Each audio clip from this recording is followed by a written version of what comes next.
এই দেশের ইসলামের জন্য দুটি বড় কাজ করেছেন। বাংলাদেশের কোন আলেম এই কাজ করেনি।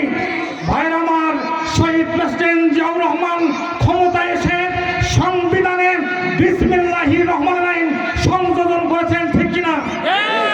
শহীদ প্রেসিডেন্ট জিয়াউর রহমান ক্ষমতায় এসে সংবিধানে আল্লাহর প্রতি আস্থা স্থাপন করেছেন, ঠিক কিনা?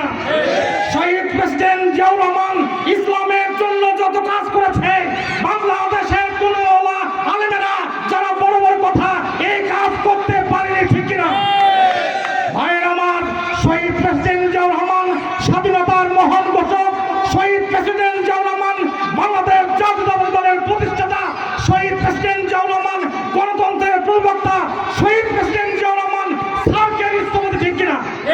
তাই আমরা আগামী সংসদ নির্বাচনে বিএনপির চেয়ারম্যান জনাব তারেক রহমান হাতকে শক্তিশালী করব এবং এই ত্রয়োদশ জাতীয় সংসদ নির্বাচনে 9টা আসনের 1 আসনের তৃণমূলের নেতা জনাব মুস্তাফিজুর হাতকে শক্তিশালী